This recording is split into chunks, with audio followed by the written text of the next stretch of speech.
bora falar sobre os acontecimentos do sétimo e último episódio da segunda temporada de The Last of Us. E aí, seus geeks, tudo certo? Eu sou o Marcos Veloso e hoje é dia da gente falar do final de temporada da segunda temporada de The Last of Us. Antes de eu começar a falar sobre isso, quero avisar que tem spoiler do episódio aqui. Se você ainda não assistiu, vai no HBO Max, assiste e depois volta pra cá. Dito tudo isso, bora começar falando que esse episódio tem mais momentos que eu desgostei na temporada. Pra quem acompanhou os vídeos desde o começo sabe que eu gostei da temporada, com algumas ressalvas aí de pontos específicos dos episódios, mas na sua grande maioria eu gostei sim. Só que este episódio é o episódio que tem mais coisas que me incomodam, a começar pelo ritmo dele. Porque quando a gente percebe onde esse episódio ia acabar, e isso eu já tinha falado no podcast lá da semana passada, do episódio 6, a gente imagina que seria muito corrido. Porque tinha muita coisa pra acontecer em apenas um episódio. E realmente foi muito corrido. Eles passam por cima de situações que seria importante eles darem um pouco mais de atenção. As coisas parecem muito confusas no final, né? Aquele problema que a gente teve no final, na temporada final de Game of Thrones, que as pessoas aparentemente se teletransportavam, que as coisas aconteciam e aí não dava nem tempo da gente dar tanta importância pra uma situação porque outra acontecia logo em seguida. Sabe, uma parada meio corrida? Isso aconteceu aqui. E isso me faz questionar por que eles não fizeram uma temporada com 10 episódios. Sabe, porque mais 3 episódios aqui pra trabalhar tudo isso que a gente viu nesse episódio de uma maneira mais calma, resolveria a temporada. E não era algo novo pra HBO, porque eles fizeram isso na primeira temporada, né? Fizeram com 10 episódios, daria pra acabar no mesmo momento, trabalhando melhor situações. Então, esse é o ponto que me incomoda. Tem uma cena ali da Ellie entrando na Ilha dos Serafitas e saindo de lá depois, que não é nada a ver. A gente já sabia que os lobos estavam indo pra lá pra atacar eles. A gente não precisava ter visto a Ellie entrando ali. Ah, mas a Ellie queria defender os Serafitas e depois ela foi, uma criança deu a sentença de morte pra ela. Não interessa. A gente já sabe que os Serafitas são vilões. A gente não precisa ver. A Ellie já viu um monte de gente com a barriga aberta também. A gente não precisa ver isso de novo. Então, do mesmo jeito que esse episódio ele corre com muitas coisas, ele coloca umas coisas meio desnecessárias. E essa parte foi que eu olhei e falei, cara, o que eles estão fazendo? O que eles estão mostrando isso? Tá bom. Essa parte da Ellie meio que querer ser salvadora do mundo. Queria se meter numa treta dos lobos com os Serafitas ali, que botaria ela e o Jesse em risco depois de toda a conversa que eles tiveram da Dina estar grávida. Isso me incomodou também. Porque a Ellie tem a missão dela, né? E ela entendeu ali que eles precisavam sobreviver, que eles não podiam ficar se metendo numa guerra que não é deles, e ela queria se meter. Aí depois eles colocam essa cena dos Serafitas, da criancinha mandando matar ela, pra gente ver que ela tava errada e tudo mais, mas porra, pra mim nada a ver essa parte.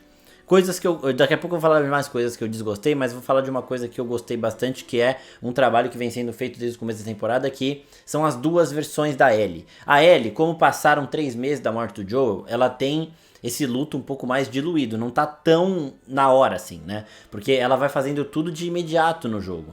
O Joel morreu, ela se prepara ali com a Dina e elas vão embora na hora pra Seattle pra pegar a Abby e tudo mais. Então ela nem tem tempo de pensar nisso. Ela também tem os momentos de calmaria, certo? Só que aqui na série ela lidou mais com isso, né? São 3 meses. Então ela tem duas personas muito bem divididas. Ela tem a Ellie quando tá com a Dina, quando tá com o Jesse, que ela é um pouco mais racional.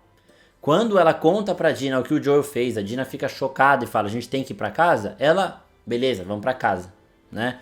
Só que ela tá a todo tempo a um estalo de voltar a ser a Ellie que tá sedenta de vingança, que tá cega por vingança. E no momento que ela entende o que a Nora tava querendo dizer quando ela fala de baleia e os caralho lá, que ela entende que a Abby está no aquário, ou deveria estar no aquário, ela muda pra Ellie vingativa. A Ellie que quer a todo custo vingar o Joel. E aí ela tem essa conversa com o Jesse, a gente consegue ver muito bem a diferença, a mudança de comportamento. São gatilhos. Então quando ela vê que a Abby está acessível a ela volta a ser essa pessoa que quer a vingança. Essa pessoa sedenta, cega, que não sente muito o que ela tá fazendo. Ela só quer vingar o Joel. E essa conversa que ela teve com o Jesse é fantástica. Do Jesse falando da comunidade, que ir atrás de vingança não era bom pra comunidade. E ela fala, eu vi a minha comunidade morrer na minha frente. A comunidade da Ellie não é Jackson, é o Joel, certo? Então essa conversa eu gostei bastante, achei muito foda. Outro ponto, A Dina, descobrindo o que o Joel fez, ela não sabia até o momento que o Joel fez. Também achei legal ela ficar meio chocada de ter se metido nisso tudo, sem saber ao certo o que tinha acontecido e agora entendendo o lado errado da parada, né? Tipo, que elas estão do lado errado da parada. Outra coisa que eu tava com medo que eles fossem cortar e eles deixaram e eu gostei, é de ver como a morte da Nora afeta a Ellie. Porque assim, a gente vê ela fria porque temos as duas personas da Ellie. A gente vê ela fria lá na hora, não sentindo nada. Só que quando o sangue esfria, quando ela começa a racionalizar as coisas, ela chora, ela fala, eu fiquei com medo porque eu não senti nada, eu achei que fosse difícil eu torturar a menina. Só que não foi difícil. Ela fez tudo da maneira mais cruel possível com a Nora. Enquanto a Nora ainda estava com consciência, ela torturou a Nora.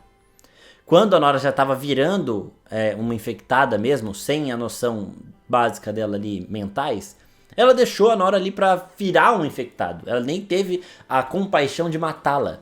E aí depois, quando ela esfria e conversa com a Dina, ela pensa, talvez ela nem precisasse morrer. Que é o momento que ela conta pra Dina o que o Joel fez e a Dina fica chocada. Então esses pontos aí, eu gostei.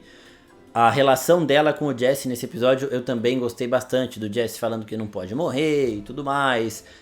Deles meio que se entendendo. O Jesse meio puto porque a Ellie colocou eles nessa situação. E uma outra coisa que eu gostei bastante foi de ver o Tommy assassinando um monte de Wolves. A gente não vê isso de fato, mas a gente escuta os Wolves desesperados.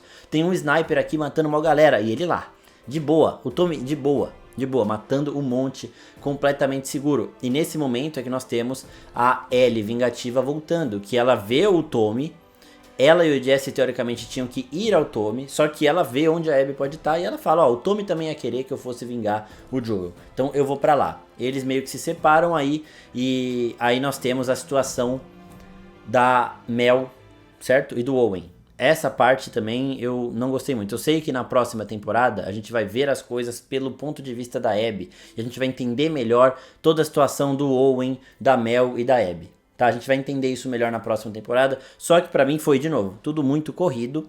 Ela matar o Owen, beleza. Ele tenta pegar a arma, ela tirou de reflexo aí, tudo bem, ela quis matar, matou. Ela pegar a Mel de raspão aqui. Eu não sou médico, não sei, mas tipo, pegou de raspão aqui. Se ela consegue falar, pra mim ela não ia morrer tão rápido assim. E se ela for pra morrer tão rápido por conta de um tiro que pegou na garganta, ela não deveria estar conseguindo falar sem sufocar, tá? Então isso daí também me incomodou um pouquinho. De novo, foi tudo muito rápido. Eu gostei de ver o quanto a Ellie sofre depois dela ver que a Mel tava grávida. Mas, de novo, por conta desse episódio ter sido muito apressado, essa é uma dor que a Ellie não carrega muito. Do nada, o Tommy e o Jesse chegam aqui naquele problema de teleporte. Ele foi pro outro lado pra procurar o Tommy. E aí depois eles já estão ali onde a Ellie estava. Ah, mas a Ellie foi até a ilha dos Serafitas e voltou. Tudo bem, dá tempo de acontecer, mas eu achei de novo muito apressado. A gente não tem tempo de entender nada. Eles jogaram ela nessa ilha pra justificar o tempo do Jesse ir até o Tommy e depois encontrar ela aqui. E aí a gente tem, de novo, ela matou uma mulher grávida, ela sentiu isso, só que na cena seguinte ela já tá dentro do teatro de novo com eles, a gente vê um pouquinho ela quieta, mas depois ela já vem falar com o Tommy e isso já passa de vez. Agora, o ponto desse episódio que eu gostei mesmo é em relação ao Tommy, da gente ver ele um pouquinho mais... também vingativo. Ele fala pra ela, ó, eles estavam também naquela situação, eles mereceram isso, eles escolheram isso também. E aí depois eles conversando sobre a Abby, tipo, de desistir da vingança, a Ellie está contrariada e o Tommy tá seguindo tudo que tá acontecendo ali, tá seguindo o que o Jesse queria, o que provavelmente eles combinaram. Só que no momento que o Tommy estava sozinho, sim, ele matou uma porrada de lobo que ele não precisava fazer, né? A missão dele, teoricamente, era achar a Ellie. Ele não sabia que o Jesse tinha encontrado a Ellie. Então ele tava matando os caras porque ele queria matar, realmente. Se ele achar quem matou o Joel, ótimo. Não achou, o Jesse achou ele, então beleza, o Jesse me achou, vamos voltar, que era o combinado. Ele meio que tava no parque de diversão, você soltou a criança ali, ele saiu matando um monte de lobo. Quando o Jesse chegou, o pai chegou a buscar, ele voltou. E aí nós temos a cena do teatro de novo, tudo muito apressado. O Tommy sai pra ver como tá a situação ali pra eles se prepararem pra ir embora no dia seguinte. E aí do nada começa uma gritaria, a gente vê durante o episódio inteiro que ninguém sabia onde a Abby tava e tudo mais. Isso daí também foi bem orquestrado pra Abby estar ali. Mas de novo, ela fala, você matou meus amigos. Então é tudo muito rápido, sabe? Ela estava em algum lugar, os amigos dela iam até ela viu eles mortos, ela viu a Nora morta, sabe? É um negócio que é meio bagunçado. E aí nós temos esse grande momento do jogo, que é um momento que no jogo pega muito, né? Da Abby reencontrando a Ellie nessa hora, e do Jesse indo de vala. Assim, foi chocante, porque é do nada, ele abre a porta, já toma um tiro e já acabou. Eu estava vendo com meu pai que não tem as referências do jogo, não sabe nada do que aconteceu, e ele ficou muito puto, ele ficou muito incomodado com a forma que a temporada acaba, ficou muito puto com a morte do Jesse, porque quando eles entram no teatro pra combinar a forma de ir embora, meu pai falou assim: bom, agora vai acabar a temporada. Ia acabar de um jeito meio tranquilo, alguma coisa aconteceria lá no começo da próxima temporada pra ele voltar pra isso, era isso que ele estava pensando. E quando o Jesse morre, ele ficou incomodado, porque é isso que essa morte traz pras pessoas. Você fica puto quando o personagem que você gosta morre dessa forma, né? Então, nesse sentido funcionou, mas assim como eu, meu pai achou também muito apressado, não deu pra entender nada.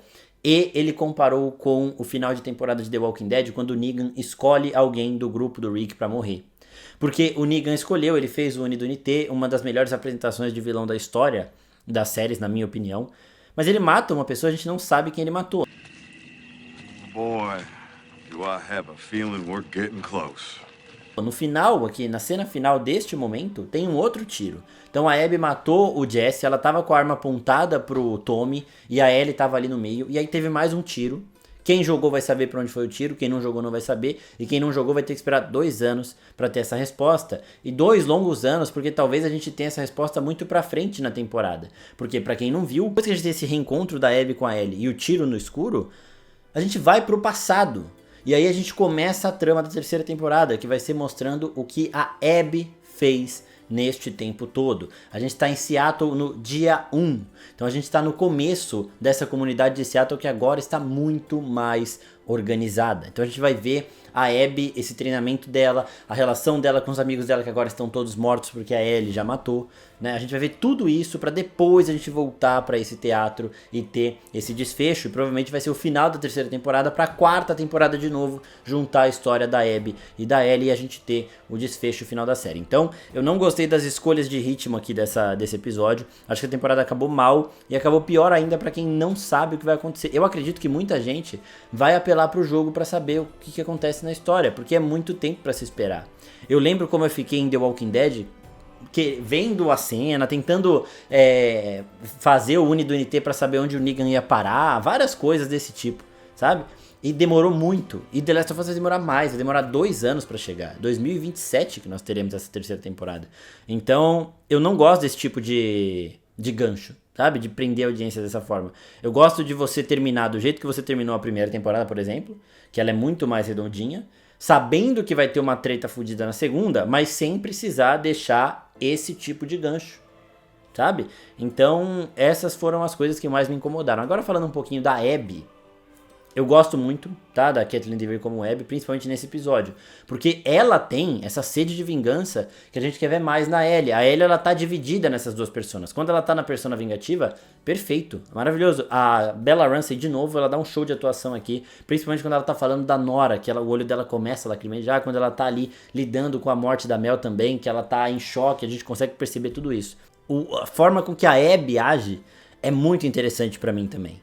Porque ela, a gente percebe, né? Eu deixei você viver, você matou meus amigos, eu já matei esse cara aqui, vou matar esse outro também. Então, sabe, as duas na mesma sintonia vai ser algo muito interessante de se ver. A Bella Ramsey teve estes momentos, e são momentos impressionantes, são muito bons, mas ela não teve só esses momentos, ela tem os momentos de calmaria que a gente não viu na Abby ainda. São momentos que a gente vai ver agora, porque desde o momento que a gente conheceu a Abby, a gente está vendo ela com essa sede de vingança completa pelo Joel e agora por quem matou os amigos dela. Então, na próxima temporada nós vamos voltar no tempo um pouco para ver como que a Abby foi crescendo e se tornando o que ela é hoje, como que ela foi lidando com esse luto do Joel aí. Tem pontos da Ellie nesse episódio que são maravilhosos, a conversa dela com o Jesse é um dos maiores, como ela lida com as mortes da Nora e da Mel também é muito bom, só que o ritmo do episódio é ruim, é muito ruim.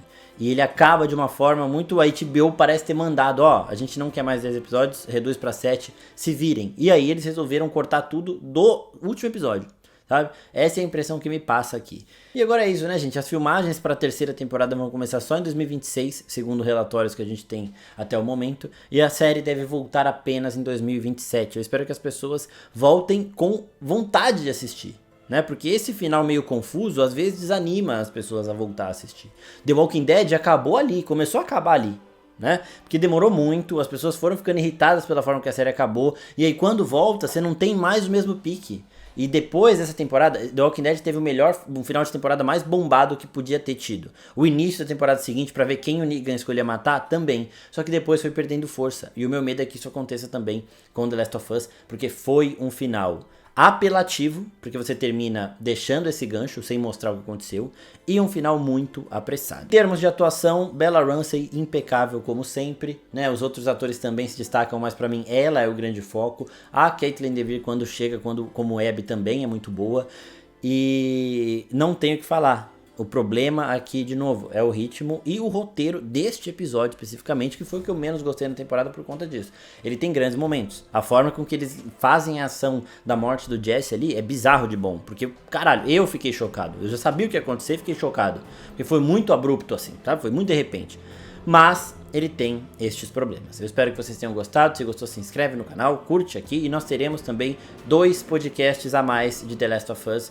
Um falando só sobre esse 7º episódio, eu e o Pim. E um outro falando sobre toda a temporada. Então também fiquem de olho nos agregadores de áudio da oficina, porque a gente vai publicar esses episódios ao longo dessa próxima semana. É isso, pessoal. Muito obrigado. Comentem aqui o que vocês acharam desse episódio final, o que vocês acharam da temporada, se vocês vão sim esperar 2 anos para ver a próxima temporada ou se vão apelar pro jogo para saber o que acontece. É isso e até a próxima. Tchau, tchau.